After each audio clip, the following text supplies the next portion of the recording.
যুবক যদি জেনা ব্যভিচারে লিপ্ত হয়ে থাকে, তাকে মাজা থেকে পুঁতে পাথর নিক্ষেপ করে দুনিয়া থেকে বিদায় করে দিতে হবে। এই আইন যদি বাস্তবায়ন হয় বাংলার জমিনে প্রতিটি সমাজে সমাজে গ্রামে অঞ্চলে জেনা ব্যভিচার থাকতে পারে না, পারে না, পারে না। চিল্লা বলেন ঠিক কিনা? সম্মানিত উপস্থিতি, এজন্য এই জেনা ব্যভিচার মুক্ত সমাজ পেতে হলে কার আশ্রয় নিতে হবে? আল কোরআনের আশ্রয় নিতে হবে। অবাধ্য সন্তানের হাত থেকে সন্তানকে বাধ্যতায় নিয়ে আসতে হলে কিসের সুশিক্ষা দিতে হবে বলেন দেখি? আল কোরআনের শিক্ষা দিতে হবে। মহান রব্বুল আলামিন সূরা বনী ইসরাঈলের 23 নম্বর আয়াতে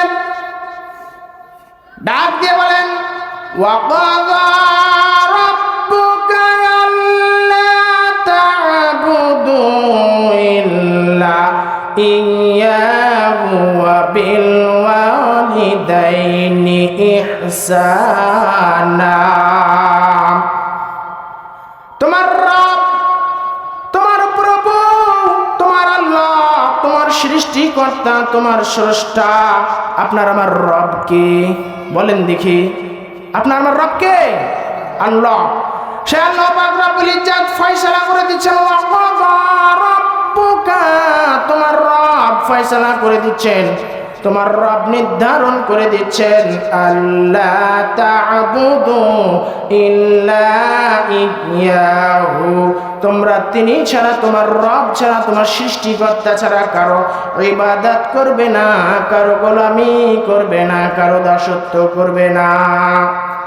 তারপর বলছেন, ওয়া বিল ওয়ালিদাইনি ইহসানা, তোমরা তোমাদের পিতা মাতার সাথে ভালো ব্যবহার করবে, তাদের সাথে সদাচরণ করবে, তাদের সাথে ইহসান করবে, তাদের সাথে সম্মান সূচক কথা বলবে। উক্ত আয়াতে মহান রব্বুল আলামিন দুইটি কথা বললেন। এক নম্বরে তার সাথে কারো শরীক করতে, তার সাথে তার ব্যতীত আর কারো ইবাদত গোলামি দাসত্ব করতে নিষেধ করলেন। তারপরে পরে ঘোষণা দিয়ে দিলেন, তোমরা তোমাদের পিতা মাতার সাথে সদাচরণ করবে, তোমরা তোমাদের পিতা মাতার সাথে ভালো ব্যবহার করবে।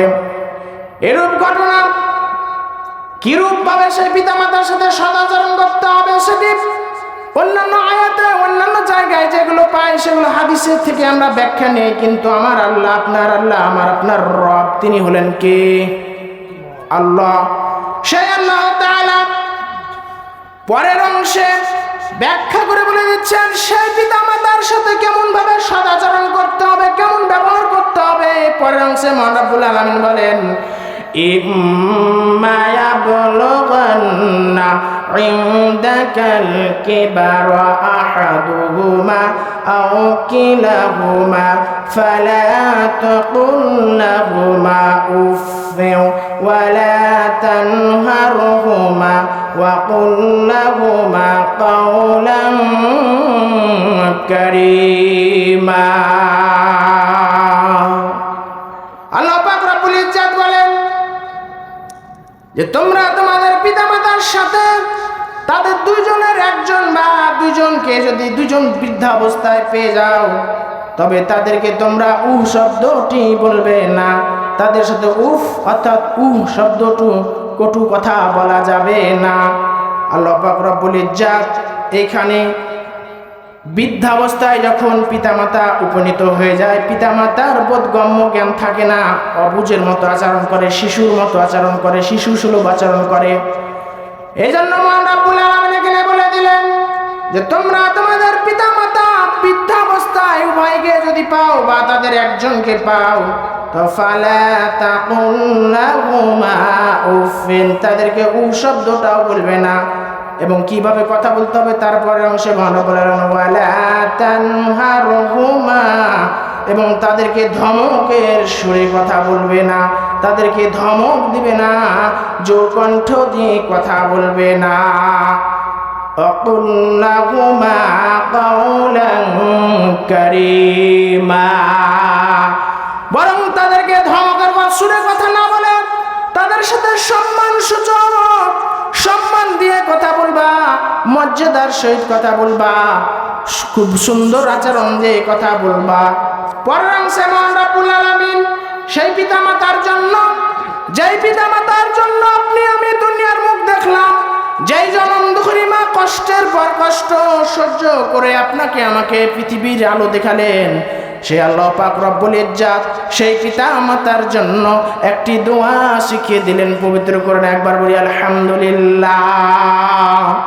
সেই দোয়াটি মহান রব্বুল আলামিন সেটাও বলছেন, ওয়াখফিদ লাহুমা জানাহায-যুল্লি মিনার রাহমাতি ওয়া কুর রাব্বিরহামহুমা কামা রাব্বায়ানি সাগীরা।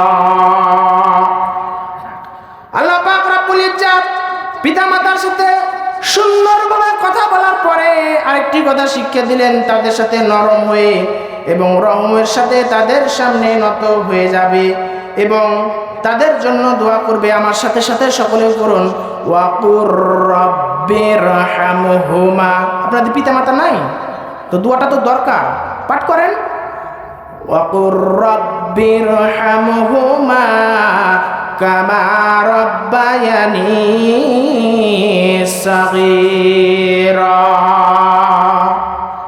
আল্লাহ পাক রব্বুল ইজ্জাত বলেন যে আল্লাহ ওয়াকুর রাব্বিরহামহুমা, তাদের প্রতি রহম করুন, দয়া করুন, করুণা করুন, যেমনি ভাবে তারা আমার প্রতি শৈশবকালে যত্নশীল হয়েছিল, করুণা করেছিল, রহম করেছিল। চিল্লিয়ে বলেন সুবহানাল্লাহ। তাহলে আপনার আমার মায়ের দিলে, আপনার আমার মায়ের ভিতরে কে রহম দিয়ে দিলেন? বলেন দেখি কে রহম দিলেন? তিনি হলেন কে? আল্লাহ। যাই আল্লাহ তাআলা আপনার আমার মা পিতা মাতার ভিতর রহম যদি না দিতেন, এই শীতকালে শীতে আপনি আমি যখন ছোট ছিলাম বিছানায় প্রসাব করে দিতাম, কাঁথায় প্রসাব করে দিতাম, সে অবস্থায় যদি পিতা মাতা মা যদি রহম না করতেন, তাহলে আপনার আমার কোনো উপায় ছিল নাকি বাঁচবার? ছিল না। তাহলে সে রব্বুল আলামিন পিতা মাতার প্রতি রহম দিয়ে দিলেন, এজন্য তারা আপনাকে ছোট্ট বয়সে কত সুন্দর সাবলীল ভাবে লালন পালন করলেন। আজকে বর্তমান জামানায় দেখতে পাওয়া যায় যে এক শ্রেণীর কুলাঙ্গার সন্তান পিতা মাতার খোঁজ নেয় না। চিল্লা বলেন ঠিক কিনা? ওগো মা, তুমি এই ধরনের শ্রেষ্ঠ নিয়ামত, তোমারই পদতলে রয়েছে জান্নাত। ওগো মা, তুমি এই ধরনের শ্রেষ্ঠ নিয়ামত, তোমারই পদতলে রয়েছে জান্নাত। এই পৃথিবী থাকতো গো ফুল পাখিহীন, এই পৃথিবী থাকতো গো মায়া মোহহীন, এই পৃথিবী থাকতো গো ফুল পাখিহীন, এই পৃথিবী থাকতো গো মায়া মোহহীন, যদি না পেত তোমারি মায়ারি হাত, তোমারি পদতলে রয়েছে জান্নাত। আল জান্নাতু তাহতা আকদামিনাল উম্মাহাত, মায়ের পদতলে সন্তানের জন্য জান্নাত, বেহেশত। চিল্লিয়ে বলেন সুবহানাল্লাহ। একজন সন্তান যদি জানতো যে বাচ্চা প্রসবের সময় মাকে কি পরিমাণ কষ্ট সহ্য করতে হয়, মাকে কি পরিমাণ ব্যথা সহ্য করতে হয়, তবে একজন সন্তান সহজে অবাধ্য হতো না। সেটা আমার আল্লাহ পাক রব্বুল ইজ্জাত পবিত্র কোরআনে সূরা লুকমান 31 নম্বর সূরা 14 নম্বর আয়াতে সুন্দরভাবে ঘোষণা দিয়ে বলেন, ওয়া ওয়াসাইনাল ইনসানা বিওয়ালিদাইহি হামালাতুহু উম্মুহু ওয়াহনান আলা ওয়াহনিন ওয়া ফিসালুহু ফি আমাইনি আনিশকুর লি ওয়া লিওয়ালিদাইকা ইলাইয়াল মাসির।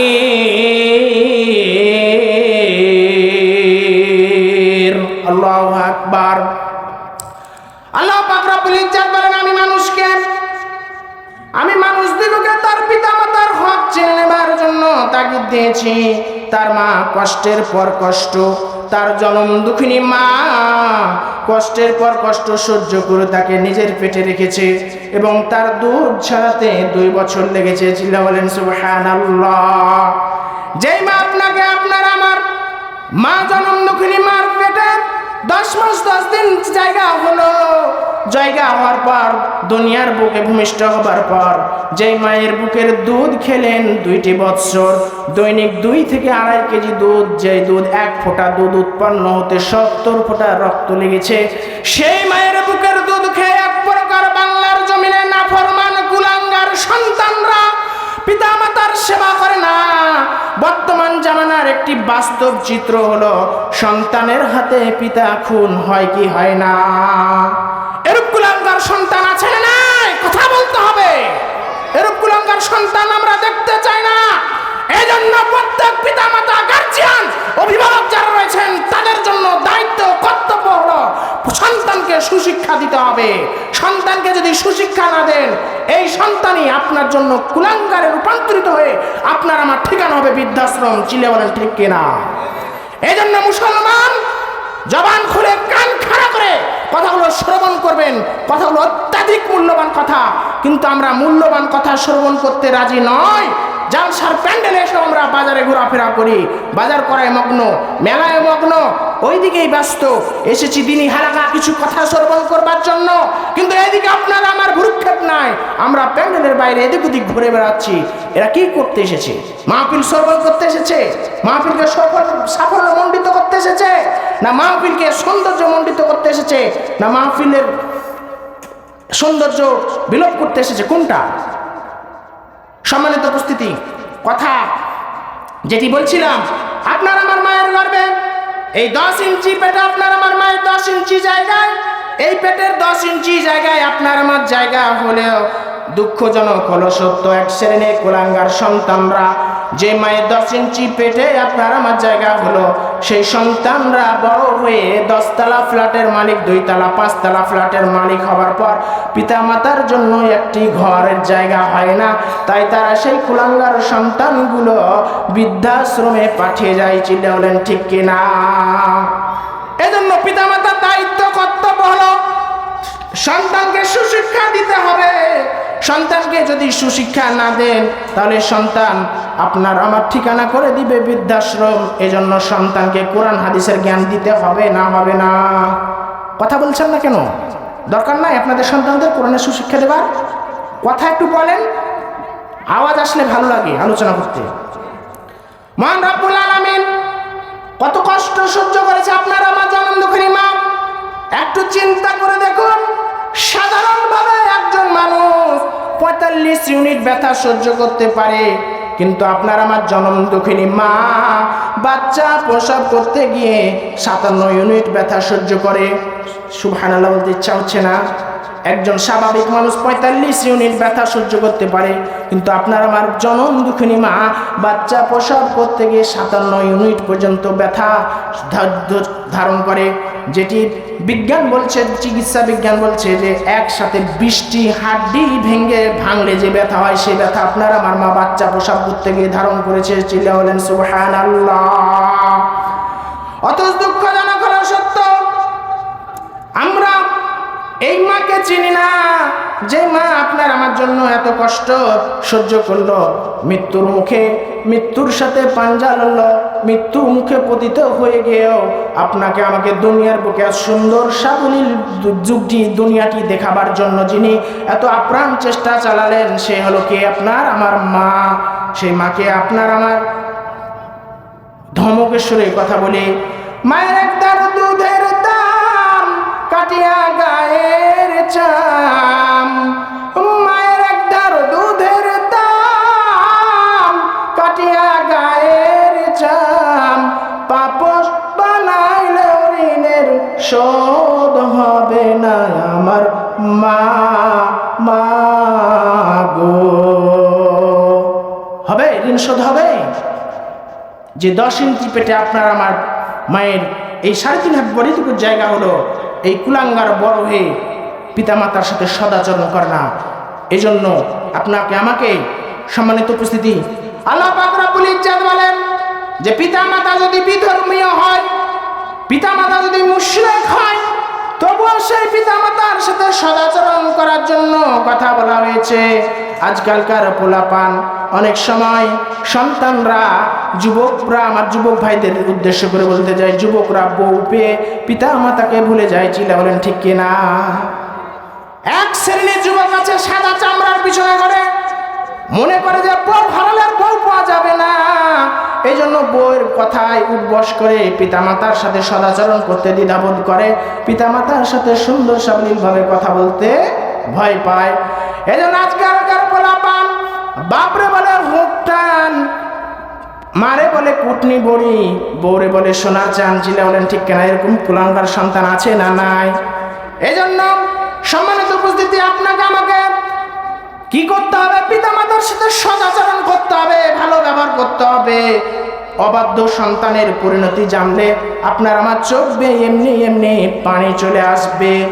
একজন অবাধ্য সন্তানের পরিণতি, আল্লাহ পাকের রাসূল সাল্লাল্লাহু আলাইহি ওয়াসাল্লাম বলেন যে পৃথিবীতে যতগুলো আমল রয়েছে তার মধ্যে 2টি আমলের শাস্তি দুনিয়ার বুকে পেতে হয়, তাকে দুনিয়ার বুকেই ভোগ করতে হয়। কয়টি শাস্তি? কয়টি শাস্তির কথা বললাম? কথা বলছেন না কেন? 2টি শাস্তি নগদে পেতে হবে। মৃত্যুর পর পরকালে তো তার জন্য অপেক্ষা করছে, কিন্তু 2টি পাপের শাস্তি তাকে দুনিয়াতে ভোগ করে মৃত্যুবরণ করতে হবে। তার মধ্যে একটি হচ্ছে জেনার শাস্তি এবং 2 নম্বর হচ্ছে অবাধ্য সন্তান। যারা পিতামাতার অবাধ্য সন্তান হয়েছে তাদেরকে পৃথিবীর বুকে লাঞ্ছনা ভর্ৎসনা এই উপভোগ করে মৃত্যুর পরে কবরে গিয়ে শাস্তি ভোগ করতে হবে। চিল্লা বলেন ঠিক কিনা? এই জন্য আল্লাহ পাক রাসূল সাল্লাল্লাহু আলাইহি সাল্লাম বলছেন যে 2টি আমল, 2 ধরনের কাজ যে করে থাকবে দুনিয়ার বুকে তাকে শাস্তি পেতে হবে। এক হচ্ছে জেনা, 2 কি বললাম? পিতামাতার অবাধ্য সন্তান। সম্মানিত উপস্থিতি, আজকে সমাজের বাস্তব চিত্র, সমাজে এই 2টি কাজ বেশি ঘটে না ঘটে না?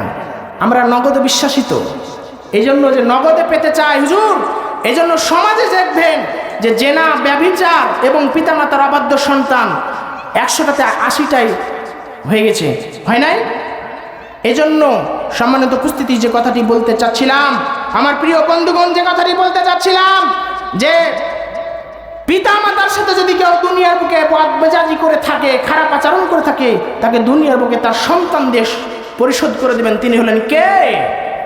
বলেন, তিনি হলেন আল্লাহ তাআলা।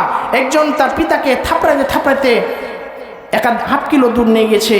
সে পিতা সন্তানকে বলছে, বেটা আর বেশি দূর যেও না, এই 4 মাথার মোড় পর্যন্ত তোমার দাদাকে আমি মারতে নিয়ে এসেছিলাম, সুতরাং তুমি আর বেশি দূর যেও না, নইলে তোমার ছেলে আবার এর চেয়ে বেশি দূর তোমাকে নিয়ে চলে যাবে। এরূপ ঘটনা ঘটে কিনা? এই জন্য সম্মানিত উপস্থিতি, আমাদেরকে পিতা মাতার সাথে সদাচরণ করতে হবে। আল্লাহ পাকের রাসূল সাল্লাল্লাহু আলাইহি ওয়াসাল্লাম একদা মেম্বারে উঠতে গিয়ে 3 বার আমিন বললেন। তো ফেরেশতা 3 বার আমিন বলার কারণে সাহাবাগণ জিজ্ঞাসা করলেন, আল্লাহ রাসূল আপনি 3 বার আমিন কেন বললেন? সময় সংক্ষিপ্ত। একবার আমিন বলার কারণ হলো যে তার নাক ধুলায় দূষিত হোক। যে ব্যক্তি পিতা মাতা বৃদ্ধাবস্থায় পেল অথচ সে জান্নাতে স্থান করে নিতে পারলো না, সেই ব্যক্তির নাক ধুলায় দূষিত হোক যখন বলল, আমি তখন আমিন বললাম। আমরা কি আমাদের নাকগুলোকে ধুলায় দূষিত করতে চাই? কথা বলছেন না কেন? চাই কি? চাই না। তাহলে আমরা আমাদের পিতা মাতার খিদমত করব, সেবা করব। আপনি এটা মনে করবেন, পিতা মাতার সাথে আপনি যেরূপ আচরণ করবেন সেরূপই পাবেন। এখানে আমার মা বোনদের দৃষ্টি আকর্ষণ করতে চাই, যারা যুবক ভাইদের স্ত্রী এসেছেন, এখানে যুবতী ভাবি যারা রয়েছেন, তাদের উদ্দেশ্যে বলতে চাই যে আপনি মনে করছেন যে শ্বশুর শাশুড়ির সাথে খারাপ আচরণ করছেন, আপনি খুব ভালো আছেন, এটি ভাবিয়েন না। 20 বছর পর আপনারও সেই পরিণতি হবে। চিন্তা বলেন ঠিক কিনা? এই জন্য আজকের আলোচনা থেকে শিক্ষা গ্রহণ করতে হবে, পিতা মাতার সাথে যেমন আচরণ করবেন, কাল কিয়ামতের কোটে তো শাস্তি পাবেন। আপনার কালের বিবর্তনে 10, 15, 20 বছর পর আপনার জন্য সেটিও অপেক্ষা করছে। চিল্লা বলেন ঠিক কিনা? এই জন্য আমাদেরকে আমাদের স্থান থেকে সুন্দর সুচারুরূপে পিতামাতার খেদমত করব। একবার ইনশাআল্লাহ বলেন দেখি, আর একটু জোরে বলেন ইনশাআল্লাহ। সমাজে 2টি পাপ বেশি প্রচলন ঘটে গেছে, এক জেনা, 2 নম্বর হচ্ছে পিতামাতার অবাধ্য। সম্মানিত উপস্থিতি, এই পিতামাতার অবাধ্য, জেনা, ব্যভিচার এই কলুষিত সমাজ থেকে দূরীভূত হতে পারে না। এই জেনা ব্যভিচার যতদিন কোরআনের আইন বাস্তবায়িত না হবে, জেনার শাস্তি কোরআনে যেটি বলা হয়েছে, অবিবাহিত যুবক যদি জেনা করে থাকে তাকে 100টি দৌড়া মারতে হবে। বিবাহিতা যুবক যদি জেনা ব্যভিচারে লিপ্ত হয়ে থাকে তাকে মাজা থেকে পুঁতে পাথর নিক্ষেপ করে দুনিয়া থেকে বিদায় করে দিতে হবে। এই আইন যদি বাস্তবায়ন হয়, বাংলার জমিনে প্রতিটি সমাজে সমাজে গ্রামে অঞ্চলে জেনা ব্যভিচার থাকতে পারে না, পারে না, পারে না। চিল্লা বলেন ঠিক কিনা? সম্মানিত উপস্থিতি, এজন্য এই জেনা ব্যভিচার মুক্ত সমাজ পেতে হলে কার আশ্রয় নিতে হবে? আল কোরআনের আশ্রয় নিতে হবে। অবাধ্য সন্তানের হাত থেকে সন্তানকে বাধ্যতায় নিয়ে আসতে হলে কিসের সুশিক্ষা দিতে হবে বলেন দেখি? আল কোরআনের শিক্ষা দিতে হবে। সম্মানিত উপস্থিতি, এই জন্য এই দূষিত কলঙ্কযুক্ত সমাজকে, দূষণমুক্ত সমাজকে এক সোনালী সমাজে রূপান্তরিত করতে হলে কোথায় কোরআনকে নিয়ে যেতে হবে বলেন? সংসদে। কোরআনের আইন বাস্তবায়ন না করলে চুরি কমবে? চোর চুরি করলে কোরআনের আইন হাত কাটতে হবে। জেনা করলে তাকে 100টি দৌড়া, অবিবাহিতা হলে তাকে কোমর থেকে পুঁতে দিয়ে পাথর নিক্ষেপ করে নিহত করতে হবে। এটি কি ইসলাম বিরোধী শক্ত কমিউনিজম, ধর্মনিরপেক্ষ মতবাদ, ইসলাম বিদ্বেষী কোরআনকে বাদ দিয়ে যে সকল শক্তি সংসদ চালাতে চায় তারা কি পারবে? পারবে বলেন? পারবে না। এজন্য কাকে সংসদে নিয়ে যেতে হবে? কোরআনকে। যতক্ষণ পর্যন্ত সকল প্রকার মতবাদকে ধূলিসাৎ করে দেওয়া কোরআনের রাজ কায়েম করতে না পারবেন, ততক্ষণ পর্যন্ত সমাজ, কলুষিত সমাজ সোনালী সমাজে রূপান্তরিত হতে পারে না, পারে না, পারে না। চিল্লা বলেন ঠিক কিনা? আপনারা কারা কারা কোরআনের রাজ দেখতে চান? 2 হাত তুলে আল্লাহকে দেখিয়ে দিন। নারায়ে তাকবীর, লিল্লাহে তাকবীর। আল কোরআনের আলো সংসদে জালো। আল্লাহ তাআলা কবুল করুন। আমরা হাতগুলো নিচে নামিয়ে নেই। সম্মানিত উপস্থিতি, আল্লাহ পাক রাসূল সাল্লাল্লাহু আলাইহি সাল্লাম একটি হাদিসে বলছেন যে রাগমা আনফুহু সুম্মা রাগমা আনফুহু সুম্মা রাগমা আনফুহু, যে তার নাক ধুলায় ধূসরিত হোক, তার নাক ধুলায় ধূসরিত হোক। 3বার কথাটি বললেন। এক সাহাবী প্রশ্ন করে বসলেন, ইলা মান ইয়া রাসূলুল্লাহ, কে সেই হতভাগ্য দুর্ভাগ্য ব্যক্তিটি? সে ব্যক্তিটি কে? আল্লাহ পাক রাসূল সাল্লাল্লাহু আলাইহি সাল্লাম বললেন যে মান আদরাকা ওয়ালিদাহি ইনদাল কিবার আহাদুমা আও কিলামা, অর্থাৎ বৃদ্ধাবস্থায় তাদের পিতামাতার একজন অথবা উভয়কে পেল, অথচ সুম্মা লাম ইয়াদখুলিল জান্নাহ, জান্নাতে স্থান করে নিতে পারলো না, তো এই কুলাঙ্গার ব্যক্তির নাক ধুলায় দূষিত হোক। ঠিক আছে, আপনারা কি আপনাদের নাকগুলো ধুলায় দূষিত করতে চান? তো ধুলায় দূষিত করতে না চাইলে কি করতে হবে? পিতামাতার সাথে সদাচরণ করতে হবে, বাধ্য থাকতে হবে। পিতামাতার অবাধ্য হওয়ার কোনো সুযোগ নাই। আমি আরেকটি হাদিস বলে কথা আমার শেষ করবো ইনশাআল্লাহ। আল্লাহ পাক রাসূল সাল্লাল্লাহু আলাইহি ওয়াসাল্লাম মের এক বিশিষ্ট সাহাবী আবি উমামা রাদিয়াল্লাহু তাআলা থেকে বর্ণিত, তিনি বলেন আন্না রাজুলান ক্বালা, একজন ব্যক্তি আল্লাহ রাসূল সাল্লাল্লাহু আলাইহি ওয়াসাল্লামকে বললেন যে মা হাক্কুল ওয়ালিদাইনি আলা ওয়ালাদিমা, হে আল্লাহ রাসূল সাল্লাল্লাহু আলাইহি ওয়াসাল্লাম, আমার সন্তানের প্রতি পিতামাতার বা সন্তানের উপর পিতামাতার কর্তব্য কি, হক কি, বা প্রাপ্য কি, চাওয়া কি, পাওয়া কি? কি বলছেন? যে একজন ব্যক্তি এসে বলছেন যে পিতামাতার প্রতি সন্তানের প্রাপ্য কি বা চাওয়া পাওয়া কি? আল্লাহ পাক রাসূল সাল্লাল্লাহু আলাইহি সাল্লাম বললেন ক্বালা হুমা জান্নাতুকা ওয়া নারুকা, সুতরাং যদি তারাই তোমাদের জান্নাত, তারাই তোমাদের জাহান্নাম। সুতরাং বেটা যুবক, তোমাকেই বলতে চাই, তুমি বাসাতে জান্নাত রেখে এসে তুমি মাজারে কিসের সিজদা করো? মাজারে কোন বাবাকে ডাকো? ভণ্ড বাবাকে ডেকে কোন লাভ হবে? হবে না। তাহলে কার কাছে চাইতে হবে? কার সাথে সদাচরণ করলে জান্নাত পাবেন? আল্লাহ পাক রব্বুল ইজ্জত বলেন যে আল্লাহ পাকের সন্তুষ্টিতে পিতামাতার সন্তুষ্টি, আবার পিতামাতার সন্তুষ্টিতে আল্লাহ পাক সন্তুষ্টি, আবার পিতামাতার অসন্তুষ্টিতে আল্লাহ পাক রব্বুল ইজ্জত অসন্তুষ্টি। তাহলে পিতামাতাকে আপনি অসন্তুষ্টি রেখে আল্লাহ পাক রব্বুল ইজ্জতকে সন্তুষ্টি পাবেন নাকি? কথা বলতে হবে। যদি পিতামাতাকে অসন্তুষ্টি রাখেন, অসন্তুষ্টি রেখে আপনি সমাজের যত প্রভাবশালী ব্যক্তি হন না কেন, সমাজের যত বড় দায়িত্বশীল হন না কেন, সমাজে আপনার যতই প্রভাব থাকুক না কেন, যদি পিতামাতার বদদোয়া পেয়ে যান, পিতামাতার দোয়া যদি না পেয়ে যান, তাহলে আপনি যতই প্রভাবশালী প্রভাব খাটান না কেন, আপনার মনের ভিতর শান্তি নাই, সুখ নাই। কারণ আল্লাহ পাক রাসূল সাল্লাল্লাহু আলাইহি সাল্লাম বলছেন যে পিতা মাতা সন্তুষ্টি থাকলে আমার আল্লাহ সন্তুষ্ট হয়ে যায়। সুতরাং আপনি সমাজে খুব প্রভাবশালী, সমাজে খুব ভালো সাজতে চান, কিন্তু আপনার প্রতি পিতা মাতা অসন্তুষ্টি রয়েছে, তাহলে আপনার ইহকলা যাবে, পরকলা যাবে। চিল্লা বলেন ঠিক কিনা? এই জন্য আজকের আলোচনা থেকে কি শিক্ষা গ্রহণ করলেন? আজকের আলোচনা থেকে শিক্ষা গ্রহণ করে যেতে হবে পিতামাতার প্রতি সদাচরণ করতে হবে, পিতামাতার সাথে ইহসান করতে হবে। পিতামাতার সাথে অসদাচরণ করার কোনো সুযোগ আছে? নাই। সম্মানিত উপস্থিতি, মেহমান চলে এসেছে, আমি আর কথা বাড়াবো না। আমি আপনাদের প্রতি কয়েকটি গুরুত্বপূর্ণ নসিহা দিতে চাই যে পিতামাতারও কিছু করণীয় দিক রয়েছে। সামনের সুযোগ পেলে পিতামাতার সন্তানের প্রতি পিতামাতার কি কর্তব্য রয়েছে সেগুলো বলবো, কিন্তু আমরাও পিতামাতারা সন্তানদের সর্বদা খোঁজ খবর নেই না? নেই কি? সন্তানের হাতে তুলে দিয়েছি অ্যান্ড্রয়েড ফোন, সে ফোন টিপে কার সাথে চ্যাট করছে, কার সাথে মেসেঞ্জারে কথা বলছে, কার সাথে হ্যাঁ হ্যালো করছে, এগুলো আমরা খেয়াল করি না। ওই সন্তানকে যদি আপনি কোরআনের সুশিক্ষা না দেন, তো ওই সন্তান আপনার জন্য ইহকালেও কাল হবে, পরকালেও তো আপনার জন্য কাল হয়ে দাঁড়াবে। চিল্লা বলেন ঠিক কিনা? এই জন্য সন্তানকে প্রথমে কি দিতে হবে? কোরআন থেকে সুশিক্ষা দিতে হবে। সুশিক্ষা না দিলে সন্তান আপনার আমার জন্য ইহকালও কাল হয়ে দাঁড়াবে, পরীক্ষা হয়ে দাঁড়াবে, পরকালেও পরীক্ষা হয়ে দাঁড়াবে। 2 নম্বর, সন্তানের খোঁজ খবর রাখবেন। যারা এখানে সন্তানের গার্জিয়ান রয়েছেন, তারা সন্তানের জন্য খোঁজ খবর রাখবেন, সন্তানের জন্য দোয়া করবেন। সন্তান বিরক্তি করলে, দুষ্টমি করলে সন্তানকে হঠাৎ গালি দিবেন না, বদদোয়া দিবেন না। যদি বদদোয়া দিয়ে দেন সন্তানের কাছে, কিন্তু সেই দোয়াটি কবুল হয়ে যাবে। কাবার এক ইমাম আল কালবানি, তাকে প্রশ্ন করা হয় যে কাবার যতগুলো ইমাম রয়েছে তারা তো অনেক ফর্সা সাদা, তো আপনি কিভাবে একজন কালো ইমাম হলেন? তিনি বলেন, আমি আমার মায়ের বদদোয়াতে এই কাবার ইমাম হয়েছি। চিল্লা বলেন সুবহানাল্লাহ। তিনি দুষ্টু প্রকৃতির ছিলেন, ছোটতে অনেক বিরক্ত করতেন। তার মা রাগ করে গালি না দিয়ে বলতো, আল্লাহ যেন তোকে কাবার ইমাম বানায়। আল্লাহ কবুল করে নিয়েছিল। আমরা এখানে যারা সন্তানের পিতা রয়েছি, মাতা রয়েছি, কি বলি সন্তানকে? তুই নির্ঘাত ফেল, তুই শেষ, তুই আর ভালো হবি না। এইভাবে এই ভাষা যদি একজন সন্তানের পিতা মাতা করে, সন্তান ভালো হবে? এই জন্য সন্তানকে কি করতে হবে? 1 নম্বরে সুশিক্ষা দিতে হবে। আমরা দিব তো ইনশাআল্লাহ। আল্লাহ তাআলা কবুল করুন। আর সর্বশেষ যে নসিহা, এখানে যাদের পিতামাতা নাই তাদের জন্য একটি করণীয় রয়েছে।